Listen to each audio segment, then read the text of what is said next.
जय हिंद मेरे प्यारे दोस्तों। इस वीडियो में मैं आपको बताने वाला हूं क्लास 10 साइंस का मोस्ट इंपॉर्टेंट न्यूमेरिकल्स जो आपके बोर्ड एग्जाम में 100% फंसने वाले हैं। तो वीडियो में शुरू से लेकर अंत तक बने रहे दोस्तों। यदि आप चाहते हैं आपका बोर्ड एग्जाम में 90+ रिजल्ट बने तो चैनल को सब्सक्राइब करके इस चैनल से जुड़ जाइए, क्योंकि इस चैनल पर आपके सभी सब्जेक्टों का मोस्ट इंपॉर्टेंट क्वेश्चन कराया जा रहा है। तो इस वीडियो में न्यूमेरिकल्स करा रहा हूं दोस्तों। प्रकाश परावर्तन, जो प्रकाश चैप्टर है, परावर्तन तथा अपवर्तन दोनों चैप्टरों को मिलाकर यहां पर मैं न्यूमेरिकल्स करा रहा हूं। ठीक है, वही न्यूमेरिकल्स कराऊंगा जो आपके बोर्ड एग्जाम में पूछे जाएंगे और जिनके पूछे जाने की ज्यादा संभावना होती है और ऐसे क्वेश्चन बहुत ज्यादा पूछे भी जाते हैं। तो मैं सेम वही क्वेश्चन बताने वाला हूं दोस्तों जो अगले साल पूछे गए थे। अगले साल कहने का मतलब जो पिछले वर्षों में कई वर्षों से बीते चले आ रहे हैं, जो एग्जाम हुए हैं आपके, उनमें पूछे गए हैं। और इस बार कैसे क्वेश्चन पूछे जाएंगे मैं क्वेश्चन यहाँ पे बताने वाला हूँ। तो मेरे साथ वीडियो में शुरू से लेकर अंत तक बने रहें। कैसे क्वेश्चनों को सॉल्व करना मैं आपको यहाँ पे एक ट्रिक भी बताता चलूंगा। देखिए, जरूरी नहीं कि यही सेम टू सेम क्वेश्चन पूछे और जरूरी ये भी नहीं कि इस वीडियो से बाहर क्वेश्चन पूछे। जो भी मैं क्वेश्चन यहाँ पे करा रहा हूँ इसी से रिलेटेड आपके बोर्ड एग्जाम में क्वेश्चन आएगा और इसी के अंदर से आएगा। जितना मैं पढ़ा रहा हूँ इससे बाहर कुछ भी नहीं आएगा, मैं दावे के साथ कह सकता हूं। नहीं तो आप बोर्ड एग्जाम जब देकर लौटिएगा तो मिलाइएगा जो मैं पढ़ाया रहूंगा, देखिए क्या क्या मिलता है क्या क्या नहीं मिलता है। सभी के सभी क्वेश्चन फंसेंगे जितना मैं बता रहा हूं। ठीक है, तो यदि आप चाहते हो आपका 90% प्लस रिजल्ट बने और घर बैठे बोर्ड एग्जाम 2023 की आप बेहतर तैयारी कर सकें तो चैनल को सब्सक्राइब करना मत भूलिएगा। सब्सक्राइब करने से आपको ही फायदा होगा कि जब भी वीडियो अपलोड किया जाएगा नोटिफिकेशन आपके पास जाएगा और घर बैठे आप आसानी से तैयारी कर सकते हैं इस चैनल के माध्यम से। ठीक है, तो चलिए दोस्तों हम लिए हैं पहला क्वेश्चन। देखिए, अभी हम समझाते भी चलेंगे आपको वीडियो में क्वेश्चन जैसे पूछे जाएंगे तो कैसे आपको उनका आंसर करना होता है, किस तरीके से जवाब देना होता है। ठीक है, क्वेश्चन है, किसी ऑटोमोबाइल में पीछे का दृश्य देखने के लिए उपयोग होने वाले उत्तर दर्पण की वक्रता त्रिज्या 6 मीटर है। यदि एक बस इस दर्पण से 10 मीटर की दूरी पर स्थित है तो प्रतिबिंब की स्थिति, प्रकृति तथा आकार ज्ञात करना है। क्वेश्चन आप पहले इस तरीके से पढ़ लिया करें। जब भी आपके सामने कोई न्यूमेरिकल्स आए तो पहले आपको उसको पूरे का पूरा पढ़ लेना है, पूरे क्वेश्चन को अच्छे तरीके से रीड कर लेना है। अब रीड करने के बाद देखिए हम इसको सॉल्व कैसे करते हैं। जब भी न्यूमेरिकल्स मेरे सामने आएगा तो हम इसको सॉल्व कैसे करेंगे मैं आपको एक सिंपल सा ट्रिक बता रहा हूं। ठीक है, उसी तरीके से सॉल्व करना है और फार्मूला कौन सा यूज होगा ये तो खुद बताएगा, क्वेश्चन ही बताएगा कि कैसे फार्मूला यूज करना है। ठीक है, देखिए क्वेश्चन बोला है, किसी ऑटोमोबाइल में पीछे का दृश्य देखने के लिए उपयोग होने वाला उत्तल दर्पण, कौन सा दर्पण है, उत्तल दर्पण की वक्रता त्रिज्या 6 मीटर है। वक्रता त्रिज्या कितना है, 6 मीटर है। तो त्रिज्या को हम किससे व्यक्त करते हैं, आर से। तो यहां पे पहले जो दिया है उसको लिख लीजिए, इस तरीके से लिखना है, दिया है।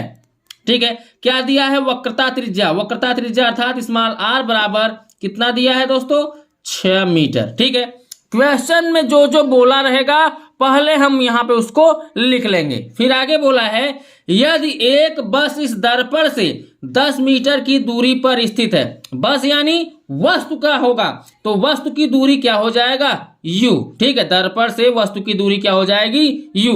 तो u कितनी दूरी पर स्थित है, 10 मीटर पर। आपको पता है चाहे उत्तल दर्पण हो चाहे अवतल दर्पण हो, वस्तु की दूरी हमेशा किसमें होती है, माइनस में होती है। ठीक है, अगर न्यूमेरिकल्स नहीं आते आपको या कभी आप कोचिंग नहीं गए हो, स्कूल नहीं गए हो, तब भी आपको समझ में आ जाएगा। वीडियो शुरू से अंत तक देखो, समझ में आ जाएगा।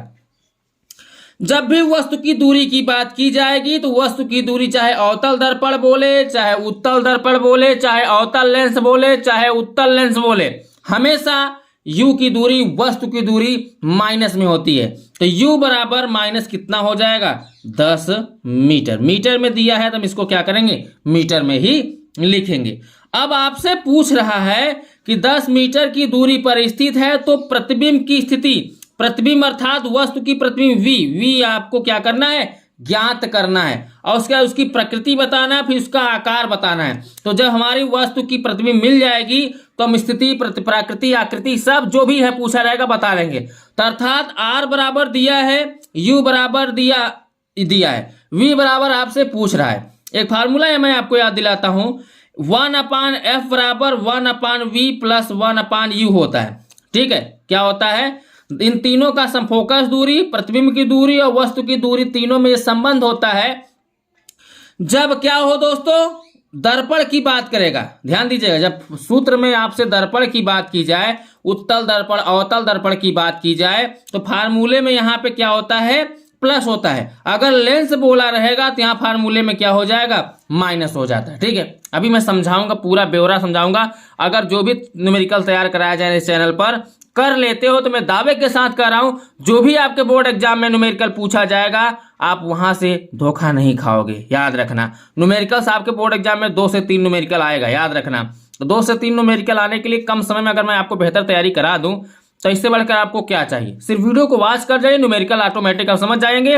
और जो मैं न्यूमेरिकल्स इस वीडियो में कराने वाला हूं, इस न्यूमेरिकल्स को आप जो न्यूमेरिकल्स मैं करा रहा हूं, इस न्यूमेरिकल्स को आप अपने से अभ्यास भी करिए बिना वीडियो को देखे। पहले वीडियो आप पूरा समझ लीजिए, जो भी चीजें मैं सॉल्व करा रहा हूं उसको समझने के बाद खुद से क्वेश्चन को सॉल्व करिए। ठीक है, चलिए, तो ये हो गया R बराबर 6 मीटर, U बराबर -10 मीटर, V बराबर आपसे पूछा है। तो अगर देखा जाए हमारा फार्मूला होता है 1/f बराबर 1/v प्लस 1/u होता है।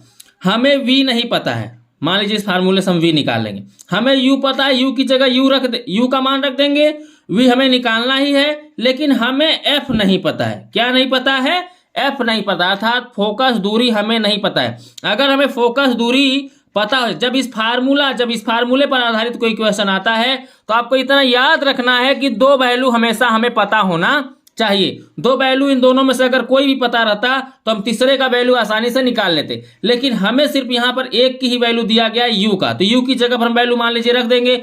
ना हमें V का पता है, V तो हमें ज्ञात ही करना है, लेकिन यहाँ पे R दे दिया है और R का यहाँ पर कोई काम नहीं है इस फार्मूले में। ठीक है, तो R के माध्यम से हम फोकस दूरी निकालेंगे। ठीक है, आपको पता होगा फोकस दूरी बराबर होता है वक्रता त्रिज्या का 2/2। ठीक है, अर्थात फोकस दूरी बराबर वक्रता त्रिज्या अपान 2। तो फोकस दूरी F हो गया, ये वक्रता त्रिज्या R हो गया /2। तो हमें चाहिए फोकस दूरी, अर्थात F बराबर R की वैल्यू कितनी है 6 और नीचे कितना है 2 से 6 को काटेंगे तो कितना मिलेगा 3, वो भी किसमें, मीटर में, क्योंकि ये क्वेश्चन जो सॉल्व हो रहा है वो मीटर में हो रहा है। ठीक है, समझ में आया। तो यहां तक हमने अब प्राप्त कर लिया F। अब हमें F मिल गया, R इसीलिए दिया है ताकि हम उसके माध्यम से F फोकस दूरी निकाल सके। जब भी आपके क्वेश्चन में R अर्थात वक्रता त्रिज्या दिया है तो याद रखिएगा कि उसका उपयोग आपको फोकस दूरी निकालने में करना है। ये फोकस दूरी निकालने के लिए ही वक्रता त्रिज्या दिया है। क्लियर। चलिए, अब हमें F भी मिल गया और U भी मिल गया। हमसे प्रतिबिंब पूछा था तो प्रतिबिंब की स्थिति, तो प्रतिबिंब हम अर्थात V बराबर निकालेंगे। तो हमारा फार्मूला आपके सामने दिख ही रहा है। तो फार्मूला एक बार हम यहां से फिर से लिखेंगे।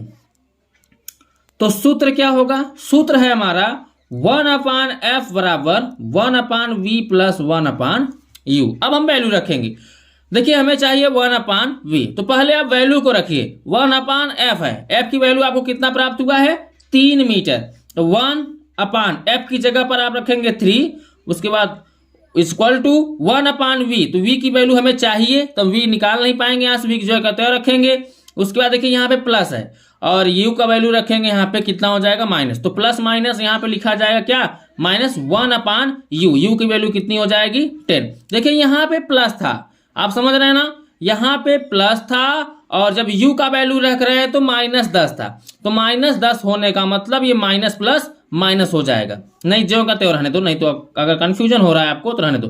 देखिए फार्मूले में प्लस था तो हम प्लस लिखेंगे 1/u, तो 1 ही रहेगा। u का वैल्यू रखेंगे -10, तो यहाँ पे आप कर देंगे क्या -10। ठीक है, अब आगे समझा देते हैं आपको क्यों उसको हटाना था। 1/3 जो का त्यों रहेगा, 1/v लिखिए, फिर प्लस माइनस का गुणा होगा माइनस हो जाएगा 1/10। अब समझ में आया। चलिए, अब यहाँ पे माइनस कैसे हुआ समझ में आ गया ना। अब हमें चाहिए यहां से किसकी वैल्यू, v की। ठीक है, यहां से किसकी वैल्यू चाहिए, v की, तो v निकाल लेते हैं। अगर v निकालेंगे तो ये हम 1/10 का पंचांतर करेंगे, तो 1/10 का पंचांतर करने का मतलब 1/3 यहाँ पे ज्यों का त्यों रहेगा, ठीक है। -1/10 का जब पंचांतर करेंगे तो माइनस का इधर बाएं तरफ पंचांतर करेंगे तो प्लस हो जाएगा, और 1/, कितना हो जाएगा 10, बराबर कितना बचेगा 1/v। समझ में आ रहा ना। 1/3 बाई तरफ पहले से था, अर्थात 1/3 बाई तरफ पहले से था, -1/10 को जब मैंने बाई तरफ पंचांतर किया तो चिन्ह क्या हो गया, बदल गया, और बराबर 1/v हो जाएगा, ठीक है। अब इसका 3 और 10 का एलसीएम लेंगे तो कितना आएगा, 3 दहाम में 30, 3 दहाम में 30 और प्लस 10 तियां 30, 3 आएगा, बराबर 1/v। देखिए एलसीएम तो आपको आता ही होगा, अब इतना छोटा छोटा चीज यहाँ पे समझाएंगे नहीं, ठीक है। 10 3 कितना हो जाएगा 13, और नीचे कितना हो जाएगा 30, बराबर 1/v। अगर हम यहाँ से v की वैल्यू निकालें, अगर हम यहाँ पे v की वैल्यू निकालें, अर्थात इसको हम पलट दें, तो क्या हो जाएगा, v का वैल्यू हमें प्राप्त हो जाएगा। लेकिन हम डायरेक्ट नहीं करेंगे, क्योंकि आपको समझ में भी आना चाहिए। जब तक समझ में नहीं आएगा तब तक मेरे पढ़ाने का कोई मतलब है नहीं। तो अब यहाँ पे ध्यान देंगे आप, इसका हम यहाँ पे गुना करेंगे, 13 का v में करेंगे, 13v बराबर 30 × 30। हम v निकालेंगे तो 13 कहाँ जाएगा, बटे में, 30 बटे कितना हो जाएगा 13, ठीक है। आप भाग देंगे 13 से तो कितना प्राप्त होगा, v बराबर 13 दूना 26, कितना बचेगा 4, दशमलव लगेगा, 0 बढ़ेगा, ठीक है, तो 40 हो जाएगा, 13 तियां 39, ठीक है, कितना बचेगा 1 बचेगा, फिर 0 बढ़ेगा, ठीक है, 10 होगा, फिर भी भाग नहीं जाएगा, 0 लगा के यहाँ पे 13 छक्का, यहाँ पे 13 छंग 78 हो जाएगा, ठीक है। तो इस तरीके से आप भाग कर देंगे तो कुछ यही वैल्यू निकल के आएगा, v बराबर, तो v का वैल्यू यहाँ निकल के आ गया, वो भी किस में आएगा, मीटर में, ठीक है। तो इतना मीटर क्या होगा, प्रतिबिंब, इतना दूरी पर प्रतिबिंब बनेगा। वो भी आपसे पूछा था कि तो प्रतिबिंब की स्थिति, ठीक है, प्रतिबिंब की स्थिति प्रकृति, तो स्थिति जो होगी वो क्या होगी दोस्तों, यहाँ पे आभासी हो रहा है, दर्पण के पीछे बन रहा है, क्योंकि ये प्लस में आया है प्रतिबिंब, तो क्या बनेगा, दर्पण के पीछे, ठीक है। प्रतिबिंब कैसा बनेगा, दर्पण के पीछे। दर्पण के पीछे क्यों, जब v का वैल्यू प्लस में आया है तो पीछे, अगर माइनस में आता तो दर्पण के आगे बनता। अब प्रकृति कैसी होगी इसका, तो पीछे बन रहा है दर्पण के, तो अर्थात ये सीधा ही होगा, तो इसका जो प्रकृति होगी वह क्या होगा, सीधा होगा। और जब सीधा कोई चीज बनेगा तो छोटा आकार में ही बनेगा, न कि बड़ा आकार में, तो इसका आकार क्या हो जाएगा, छोटा। This is your answer. I hope आप अच्छे से समझ पाए होंगे। तो चलिए इस चैप्टर के अंतर्गत हम नेक्स्ट जो क्वेश्चन है उसको भी आपको समझा देते हैं। और इन क्वेश्चनों को जो मैं आपको बता रहा हूँ एकदम सरल तरीके से, विधिवत तरीके से, हम आपसे यही रिक्वेस्ट करेंगे कि वीडियो में पहले क्वेश्चन को आप समझिए, उसके बाद इस क्वेश्चन को खुद से सॉल्व करने का प्रयास कीजिए। देखिए जैसा भी वैल्यू पूछा रहेगा उस पहले वैल्यू को लिखना सीखिए कि वैल्यू क्या क्या है। आई होप अगर हम आपको थोड़ा सा हिंट दे देंगे तो आप क्वेश्चनों को आसानी से सॉल्व कर लेंगे, ठीक है। तो आप खुद से सॉल्व, अगर आपको आ रहा है तो आप खुद से सॉल्व करिए। जरूरी नहीं है कि आप ये वीडियो देखेंगे तभी जाके अच्छा रहेगा, नहीं भैया, आप खुद से भी सॉल्व कर सकते हैं, ठीक है। तो चलिए ये तो पहला हो गया।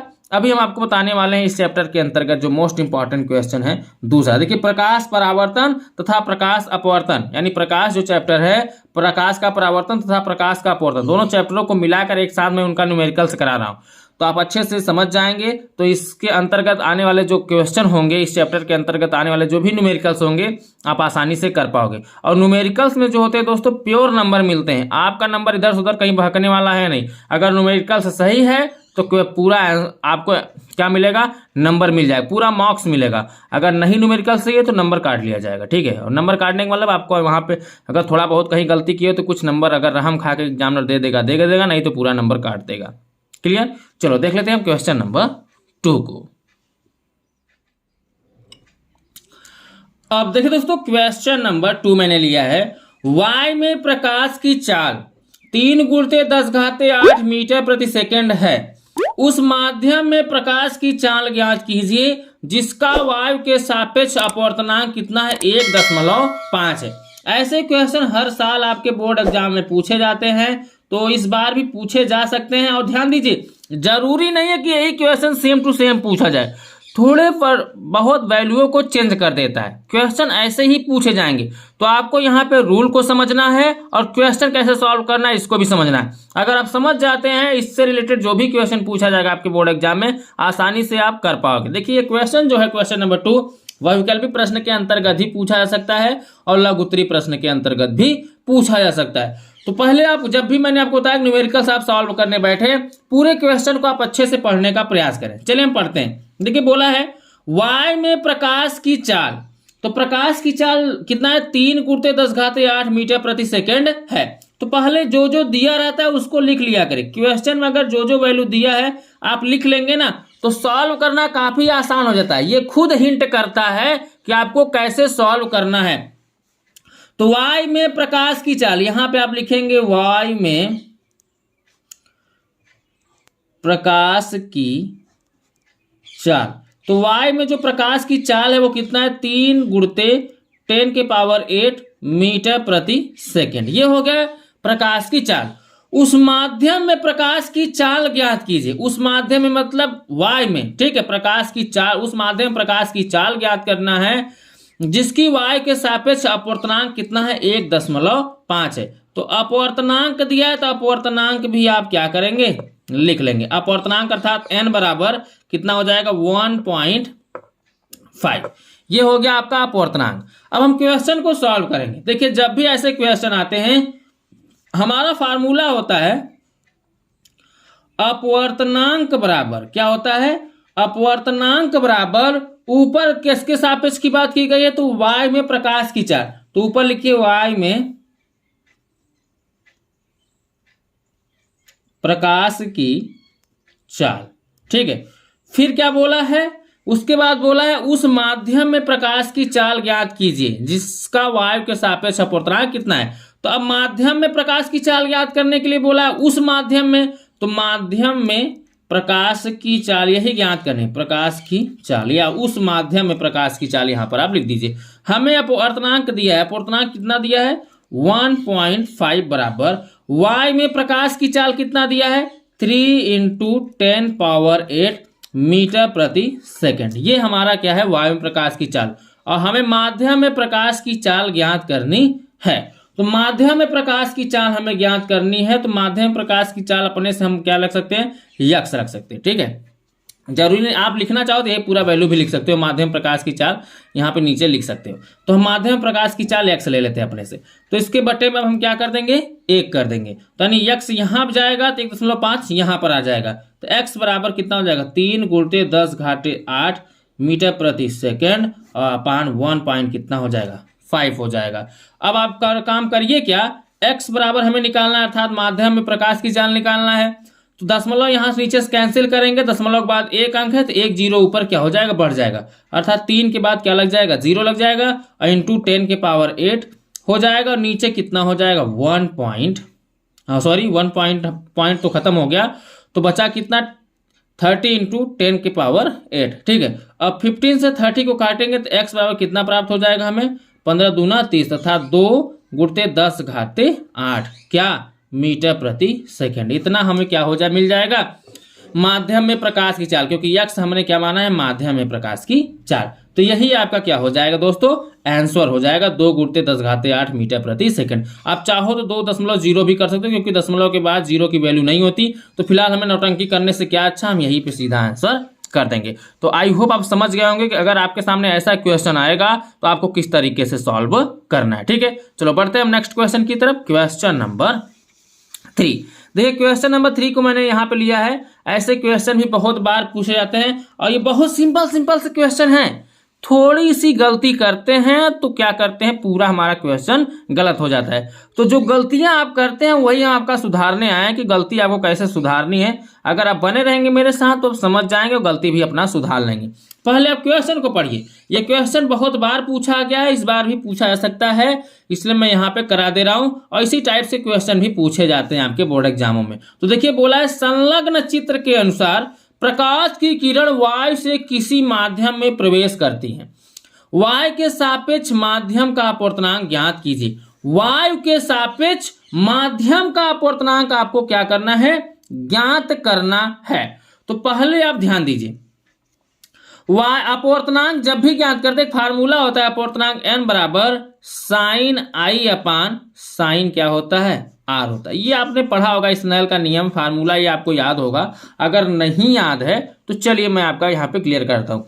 अर्थात अगर हमें आई में कोण मिल जाए और आर मिल जाए तो अपवर्तनांक हम आसानी से निकाल सकते हैं। तो अपवर्तनांक निकालने के लिए हम क्या करेंगे, चलिए हल करते हैं इसको, ठीक है। और जो जो दिया है पहले उसको हम सॉल्व करते हैं। तो देने का मतलब सब चित्र में है। तो ये है क्या दोस्तों, ये ऊपर से ये आने वाली कोण यानी आपतन कोण है, ये अपवर्तन कोण है। तो आपतन कोण इतना पूरा मिलाकर आई होता है, ये पूरा मिलाकर क्या होता है, आर होता है। तो आई निकालेंगे तो आई बराबर ये पूरा 90 डिग्री होगा। यहां से देखिए 90 अंश का कोण बन रहा है, 90 अंश का कोण बनने का मतलब यहां से आई निकालेंगे। तो चलिए निकाल लेते हैं आपतन कोण, ठीक है। तो आपतन कोण क्या होता है, आई बराबर निकालेंगे तो देखिए यहां से 90 डिग्री का कोण बन रहा है, पूरा लेंगे तो बीच से आपतन कोण है ये, ठीक है। आपतित किरण है और यहाँ पे अपवर्तित किरण है। तो आपतित किरण जो है पूरा यहां से यहां तक लेंगे तो पूरा आपतित किरण जो है वो 60 अंश का बना रहा है। तो क्या हो जाएगा 90 डिग्री अर्थात 90 अंश माइनस क्या करेंगे, जितना कोण दिया उसको माइनस करेंगे। तो 90 माइनस 60 बराबर कितना, 30 अंश। तो 30 अंश में हमारा क्या हो जा रहा है, आपतन कोण अर्थात जो आपतित किरण आने वाली किरण है उस कितने अंश के कोण पे आ रही है, 30 अंश के कोण पे, ठीक है। उसके बाद अब हम निकालेंगे अपवर्तित किरण, देखिए आपतन कोण अपवर्तन कोण, ठीक है। तो यहां पर लिखिए अपवर्तन कोण। अपवर्तन कोण को किससे व्यक्त करते हैं, स्मॉल आर से। तो अपवर्तन कोण मतलब यहाँ पे भी 90 डिग्री का बन रहा है कोण। तो 90 डिग्री आप क्या करेंगे, माइनस करेंगे कितना, 45 डिग्री, ठीक है। तो 45 डिग्री जब माइनस करेंगे 90 डिग्री से तो यहाँ बचेगा 45 डिग्री, क्लियर। तो यहाँ पर आपतन कोण और अपवर्तन कोण हमें मिल गया, आई मिल गया और आर मिल गया। मैंने आपको फार्मूला याद दिलाया कि अपवर्तन बराबर इन कोणों के रूप में फार्मूला होता है sine i upon sine r. अब इनका वैल्यू आप रखेंगे तो n बराबर आप रखेंगे साइन आई, आई अर्थात 30, आई की जगह पर कितना रखेंगे, 30 अंश। तो साइन 30 अंश हो जाएगा, 30 डिग्री हो जाएगा। और साइन आर, आर की जगह पर आप रखेंगे 45 डिग्री। तो 45 डिग्री आप यहाँ पर रख देंगे, ठीक है। तो n बराबर साइन 30 डिग्री। तो साइन 30 डिग्री का जो वैल्यू होता है वो होता है 1/2। उसके बाद साइन 45 डिग्री, तो 45 डिग्री का जो वैल्यू होता है 1/√2 होता है, ठीक है। ये इसका वैल्यू होता है, क्लियर। n बराबर आप निकालेंगे तो 1/2 ये किसका वैल्यू होगा, साइन 30 का। और फिर पूरे का पान करेंगे तो साइन 45 का जो वैल्यू होता है 1/√2 होता है, ठीक है। हमें चाहिए यहाँ पे n की वैल्यू। तो n की वैल्यू मतलब बटे का बटा सबसे ऊपर गुना हो जाएगा इसका। तो रूट में 2 का गुना 1 में हो जाएगा तो रूट में 2 प्राप्त होगा, और 2 का 1 में गुना होगा तो हमें 2 प्राप्त होगा। आप यहीं पे आंसर कर सकते हैं या इस तरीके से कर सकते हैं। रूट में 2 को हम जो का त्यों लिखेंगे, ठीक है। और 2 को हम क्या लिख सकते हैं, रूट में 2 इंटू रूट में 2। ऐसा क्यों, ऐसा क्यों, इसलिए क्योंकि हम कर्णिक अंदर 2, कर्णिक अंदर 2 से जब रूट में 2 का गुणा करते हैं तो रूट हट जाता है, बचता है सिर्फ 2। तो 2 जब रूट में 2 गुणा रूट में 2 करते हैं तो 2 प्राप्त होता है। तो 2 की जगह पर हम रूट में लिखना चाहें तो इस तरीके से लिख सकते हैं। तो 1 रूट से रूट कट जाएगा तो बचेगा कितना, ऊपर 1 और नीचे रूट में 2। तो ये हो जाएगा आपका क्या, अपवर्तनांक, क्लियर। ऐसा क्वेश्चन आएगा सॉल्व कर लेंगे ना। चलिए आई होप आप अच्छे से इसको सॉल्व कर पाए होंगे, और अगर ऐसे क्वेश्चन आएंगे तो आप सॉल्व भी कर लेंगे आपके बोर्ड एग्जाम अगर ऐसा क्वेश्चन आता है तो चलिए हम देख लेते हैं क्वेश्चन नंबर 4 को। अब देखिए दोस्तों क्वेश्चन नंबर 4 है, वायु के सापेक्ष जल तथा कांच के अपवर्तनांक क्रमशः 4/3 एवं 3/2 हैं। जल का कांच के सापेक्ष अपवर्तनांक ज्ञात कीजिए। ये सापेक्ष वाला जब क्वेश्चन आता है तो कैसे सॉल्व करना है हम इसको आपको समझाते हैं। जैसे वायु के सापेक्ष, जल के सापेक्ष, कांच के सापेक्ष, अगर ऐसे क्वेश्चन आपके सामने आते हैं तो आपको कैसे सॉल्व करना है मैं एक सिंपल सा तरीका यहाँ पे समझा दे रहा हूं, और उसी तरीके से आपको क्वेश्चन भी सॉल्व करना है। तो देखिए प्रकाश के परावर्तन तथा प्रकाश के अपवर्तन चैप्टर से जो भी क्वेश्चन बनने वाले होते हैं आपके एग्जाम में, बोर्ड एग्जाम में, वो सब क्वेश्चनों को मैं यहाँ पे तैयार करा दे रहा हूं। तो बोला है वायु के सापेक्ष जल तथा कांच के अपवर्तनांक क्रमशः 4/3 एवं 3/2 है। तो जो जो वैल्यू दिया है पहले आप उसको क्या किया करिए, लिख लिया करिए। कोई भी न्यूमेरिकल सॉल्व करे तो पहले वैल्यूओं को आप लिख लिया करिए। बोला है वायु के सापेक्ष, वायु अर्थात क्या होता है, वायु को इंग्लिश में बोलते हैं हम एयर। ए सापेक्ष अर्थात डब्ल्यू लगाएंगे किसका, जल। जल को हम क्या बोलते हैं, देखिए सापेक्ष यन करिए यहाँ पे, सॉरी सापेक्ष हम अपूर्णांक पढ़ रहे हैं ना, तो ए सापेक्ष अर्थात एन, उसके बाद जल वाटर, तो एन डब्ल्यू बराबर क्या दिया है 4/3, ठीक है।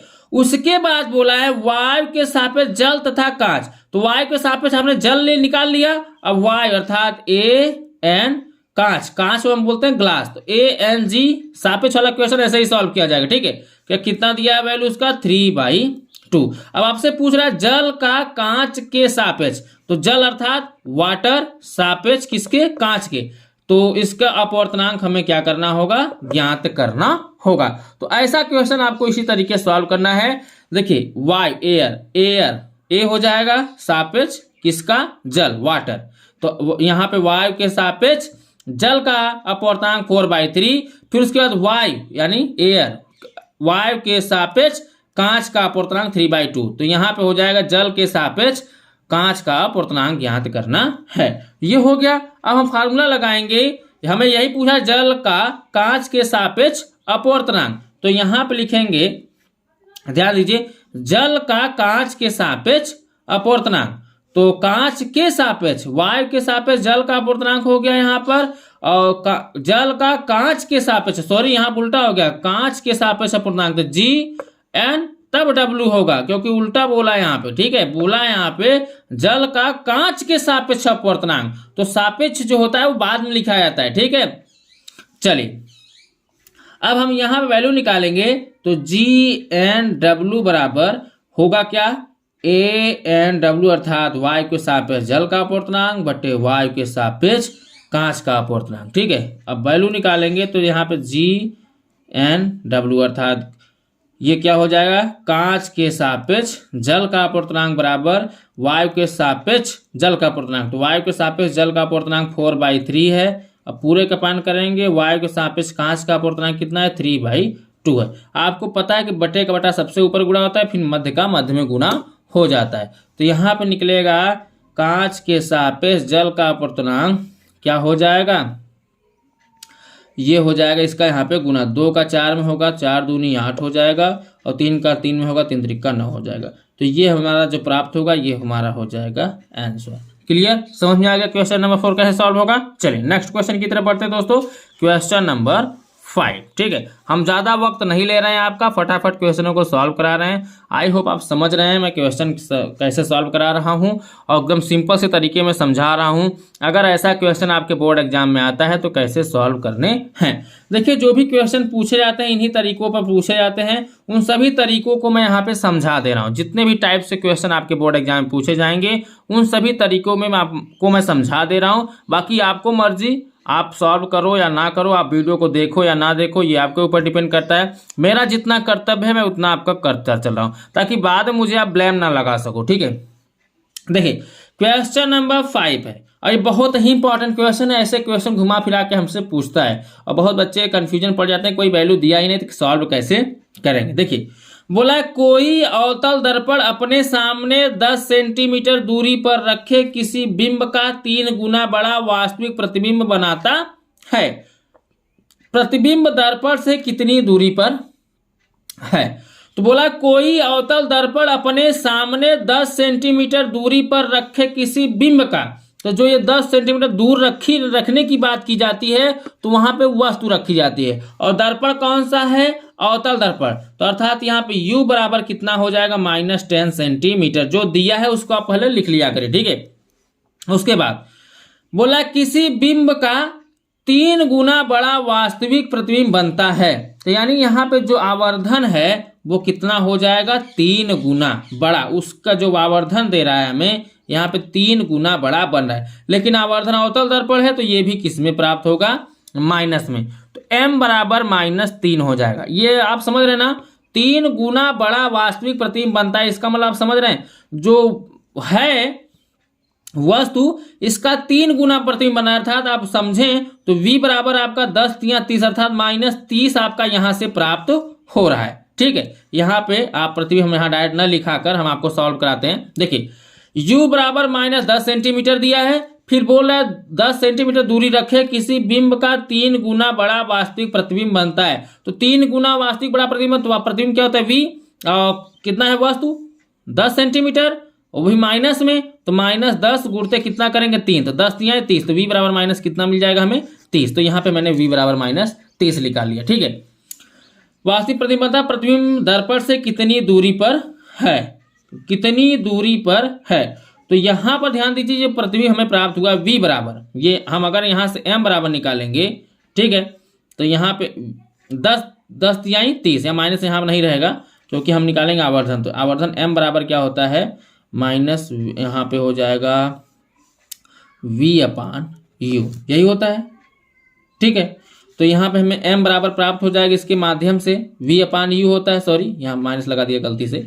तो M बराबर V कितना हो जाएगा 30 और U कितना हो जाएगा -10, 10 तिहाई 30, तो M बराबर हमें मिल जाएगा -3 मिल गया। तो आवर्धन अब हम निकालेंगे इसी के माध्यम से V निकालेंगे, तो M बराबर हो जाएगा -V/U, इस रूप में अब फार्मूला लगेगा जब आवर्धन निकालेंगे। तो M बराबर हो जाएगा यहाँ पे -3 बराबर -V/U, तो -V हमें चाहिए ही, U दिया है माइनस कितना 10, तो V से माइनस कैंसिल। ठीक है, तो बचेगा V बराबर माइनस और 10 तिया 30, तो ये 10 तिया 30 सेंटीमीटर हो जाएगा। इस तरीके से आप निकाल सकते थे या इस तरीके से भी डायरेक्टली निकाल सकते हैं। तो ऐसा क्वेश्चन बहुविकल्पी के रूप में पूछा जाएगा और कुछ भी नहीं पूछा जाएगा। तो मैंने आपको समझाया कि उसका 3 गुना हो रहा है, तो इस तरीके से आप डायरेक्टली लिख सकते हैं, 30 आएगा 10 तिया 30 हो जाएगा, या तो आप इस तरीके से भी लगाकर दिखा सकते थे। ठीक है, तो बहुविकल्पी के रूप में ऐसा क्वेश्चन पूछेगा और दीर्घोत्तरी के रूप में तो ऐसे क्वेश्चन पूछे नहीं जाएंगे। चलिए इस वीडियो का हम लास्ट क्वेश्चन सॉल्व करा देते हैं, क्वेश्चन नंबर 6। अब देखिए दोस्तों, क्वेश्चन नंबर 6 है, एक अवतल दर्पण की वक्रता त्रिज्या 20 सेंटीमीटर है, कोई वस्तु अवतल दर्पण से 15 सेंटीमीटर की दूरी पर रखी है, दर्पण से वस्तु के प्रतिबिंब की दूरी ज्ञात कीजिए। अब देखिए ऐसे क्वेश्चनों को आप कैसे सॉल्व करेंगे हम समझाते हैं आपको। पहले आप दर्पण पहचानेंगे, दर्पण कौन सा है अवतल दर्पण, तो जितनी भी दूरियां होंगी, जितने भी वैल्यू होंगे, सब होंगे किसमें माइनस में। उसके बाद बोला है वक्रता त्रिज्या 20 सेंटीमीटर है, तो R बराबर आपका कितना हो जाएगा 20 सेंटीमीटर, लेकिन किसमें माइनस में। ठीक है, मैंने आपको बताया कि जितनी भी वैल्यूएं होंगी वो किसमें होंगी, अब अवतल दर्पण में माइनस होती हैं, और उत्तल दर्पण की बात करता तो वहां पे सिर्फ वस्तु की दूरी माइनस में होता है। ठीक है, कोई वस्तु अवतल दर्पण से 15 सेंटीमीटर की दूरी पर रखी है, दूरी पर रखी मतलब वस्तु रखी है, वस्तु की दूरी U होता है, U बराबर कितना हो जाएगा -15 सेंटीमीटर, क्योंकि 15 सेंटीमीटर दिया है।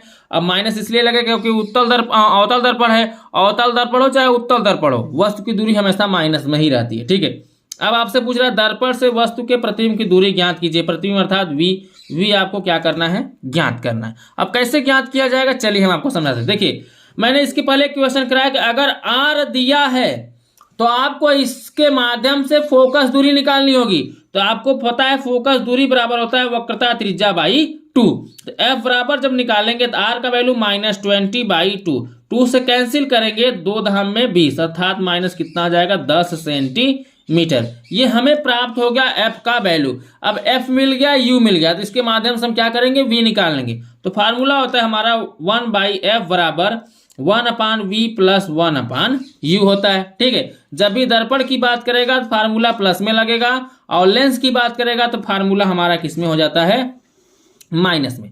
अब ध्यान दीजिए 1/F, F की वैल्यू कितनी है -10, तो F की जगह -10 रखेंगे, फिर इक्वल टू 1/V, V की वैल्यू हमसे पूछा गया तो V को ज्यों का त्यों रहने देंगे, फिर यहाँ पे प्लस है तो प्लस लगाएंगे 1/U, U की वैल्यू कितनी है -15 करेंगे। अब देखिए माइनस प्लस माइनस हो जाएगा, तो यहाँ पर रखेंगे 1/-10 equal to 1/V plus minus minus 1/ कितना हो जाएगा 15 हो जाएगा, तो 15 कर दीजिए। अब करना क्या है हमें 1/V, V की वैल्यू चाहिए तो 1/V को ज्यों का त्यों रखो। ठीक है, इस तरीके से पहले इसको पंचांतर करो, तो 1/-10 को ज्यों का त्यों रखो, और इसको पंचांतर करोगे बाई तरफ आएगा प्लस में हो जाएगा 1/15 इक्वल टू 1/V। अब इसका एलसीएम लेंगे तो कितना 10 और 15 कितना आ जाएगा 30, तो 10 तिहाई 30 प्लस 15 दूना 30, तो 2 बराबर 1/V।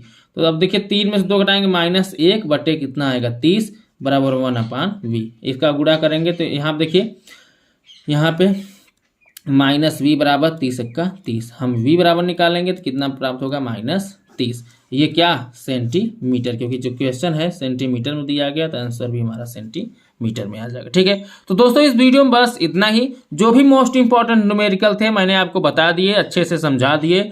इस चैनल के अंतर्गत कह लीजिए इस चैनल के अंतर्गत जो भी मोस्ट इंपॉर्टेंट क्वेश्चन है सभी तैयार कराए जा रहे हैं। और प्रकाश के परावर्तन तथा प्रकाश के अपवर्तन चैप्टर के अंतर्गत जो भी मोस्ट इंपॉर्टेंट क्वेश्चन हैं और जो भी घुमा फिरा के क्वेश्चन पूछे जाने वाले थे सब मैंने आपको यहाँ पे समझा दिए हैं। ऐसे ही क्वेश्चन पूछे जाएंगे आपके बोर्ड एग्जाम में, इससे बाहर और अलग से कोई क्वेश्चन नहीं पूछा जाएगा। अगर ज़्यादा कुछ चेंज होगा तो यहाँ पे कुछ वैल्यू चेंज हो सकते हैं, जो मान हैं वो चेंज हो सकते हैं, नहीं तो क्वेश्चन सेम टू सेम ऐसे पूछा जाएगा। तो अगर इस वीडियो को आप देख लेते हैं तो मैं दावे के साथ कह रहा हूं कि आपका न्यूमेरिकल सब गलत नहीं होने वाला है इस एक्सरसाइज के अंतर्गत आने वाले। ठीक है, तो मैं 3 वीडियो के अंतर्गत आपका पूरा न्यूमेरिकल समाप्त करा दूंगा। ये पहला वीडियो था, उसके बाद मैं दूसरा वीडियो अपलोड करूंगा, फिर तीसरा वीडियो अपलोड करूंगा। ठीक है, 3 वीडियो न्यूमेरिकल्स का अपलोड करूंगा और तीनों वीडियो को मिला के मैं 12 से 13 सवाल कराने वाला हूँ। 6 इसमें हो गए और अगले में 3-4 वीडियो करा दूंगा चैप्टर में, और फिर उसके बाद 4-5 कुल मिला 15 क्वेश्चन में न्यूमेरिकल्स कराने वाला हूं। इन 15 क्वेश्चनों को आप आसानी से देख लेते हैं, समझ लेते हैं, तो यहाँ से जो आपका 15 नंबर का क्वेश्चन आने वाला है उसको कुल मिला के 7, 4, 11, 12 नंबर के यहाँ से न्यूमेरिकल्स आएगा, तो आसानी से आप सॉल्व कर पाओगे। ठीक है, तो दोस्तों इस वीडियो में बस इतना ही। यदि आप चाहते हैं आपका बोर्ड एग्जाम में 90% प्लस रिजल्ट बने तो चैनल को सब्सक्राइब करके इस चैनल से जुड़ जाइए, क्योंकि इस चैनल पर सभी सब्जेक्टों का मोस्ट इंपॉर्टेंट क्वेश्चन कराया जा रहा है। घर बैठे आपको तैयारी करा दी जाएगी। आप चाहें तो घर बैठकर इस चैनल के माध्यम से बोर्ड एग्जाम में 90% प्लस रिजल्ट ला सकते हैं इस चैनल के माध्यम से। ठीक है, ज़्यादा कुछ नहीं करना है, चैनल को सब्सक्राइब करके बेल आइकन को प्रेस कर देना है। जैसे ही वीडियो अपलोड किया जाएगा नोटिफिकेशन तुरंत आपके पास जाएगा और आसानी से आप वीडियो को ओपन करके देख सकते हैं कि इस चैनल पर क्या पढ़ाया जा रहा है, क्या बताया जा रहा है, उन सभी को आप अच्छे से तैयार कर लीजिए। ठीक है, चलिए हम आपसे मिलते हैं दोस्तों अगले वीडियो में नेक्स्ट वीडियो के साथ। नेक्स्ट वीडियो अर्थात नेक्स्ट जो मोस्ट इंपॉर्टेंट न्यूमेरिकल्स हैं अगले चैप्टर के, उसके साथ। तब तक के लिए बाय बाय, जय हिंद, जय भारत।